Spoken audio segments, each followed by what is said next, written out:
The world has changed.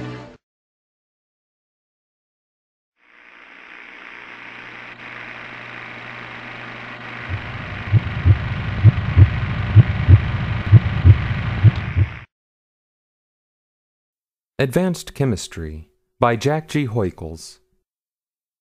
Professor Carbonic was diligently at work in his spacious laboratory, analyzing, mixing, and experimenting. He had been employed for more than 15 years in the same pursuit of happiness, in the same house, same laboratory, and attended by the same servant woman, who, in her long period of service, had attained the plumpness and respectability of 290 pounds. "Magnesia," called the professor. The servant's name was Maggie Nesia.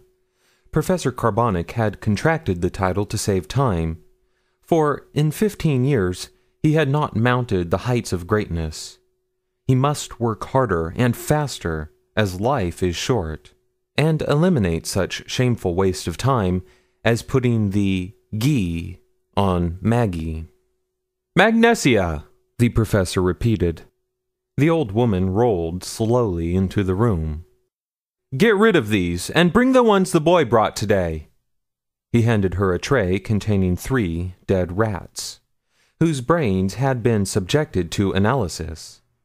"Yes, Mars," answered Magnesia, in a tone like citrate.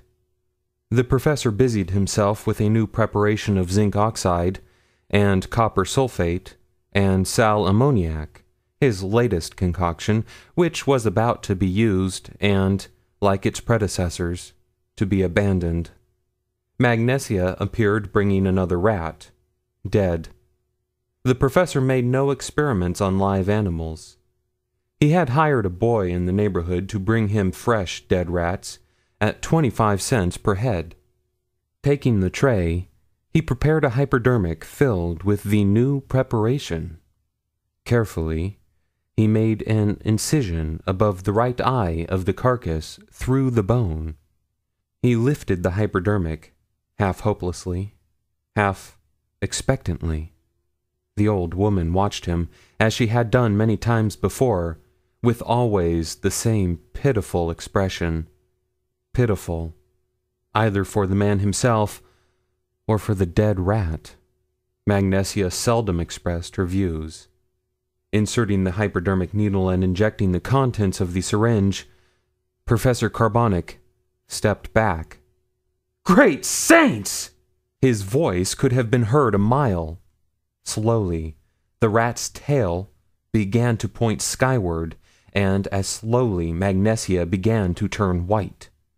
Professor Carbonic stood as paralyzed. The rat trembled and moved his feet. The man of 60 years made one jump with the alacrity of a boy of 16. He grabbed the enlivened animal and held it high above his head as he jumped about the room. Spying the servant, who until now had seemed unable to move, he threw both his arms around her, bringing the rat close to her face. Around the laboratory they danced to the tune of the woman's shrieks. The professor held on, and the woman yelled. Up and down spasmodically on the laboratory floor came the 290 pounds, with the professor thrown in. Bottles tumbled from the shelves, furniture was upset, precious liquids flowed unrestrained and unnoticed. Finally, the professor dropped with exhaustion, and the rat and Magnesia made a dash for freedom. Early in the morning, pedestrians on Arlington Avenue were attracted by a sign in brilliant letters. Professor Carbonic, early in the morning, betook himself to the nearest hardware store and purchased the tools necessary for his new profession. He was an M.D., and his recently acquired knowledge put him in a position to startle the world. Having procured what he needed, he returned home. Things were developing fast. Magnesia met him at the door and told him that Sally Soda, who was known to the neighborhood as Sal, or Sal Soda generally, had fallen down 2 flights of stairs, and to use her own words was "putty bad."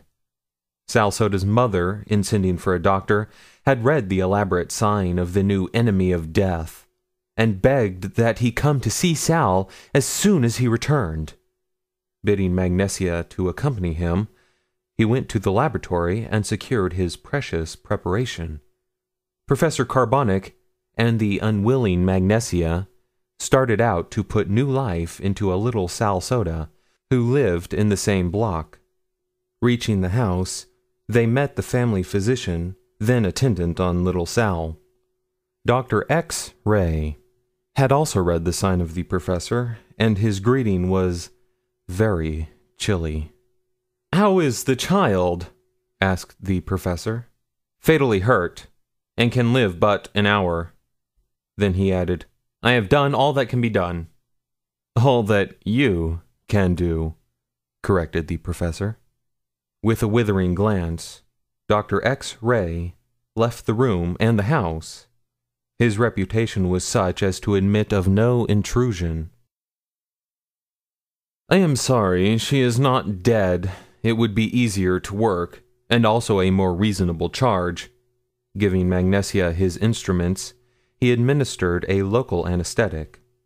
This done, he selected a brace and a bit that he procured that morning. With these instruments, he bored a small hole into the child's head. Inserting his hypodermic needle, he injected the immortal fluid, then cutting off the end of a dowel, which he had also procured that morning, he hammered it into the hole until it wedged itself tight.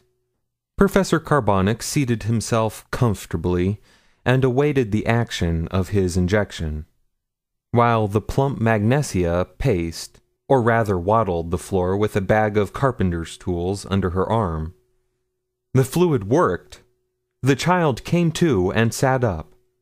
Sal Soda had regained her pep. "It will be $1.25, Mrs. Soda," apologized the professor.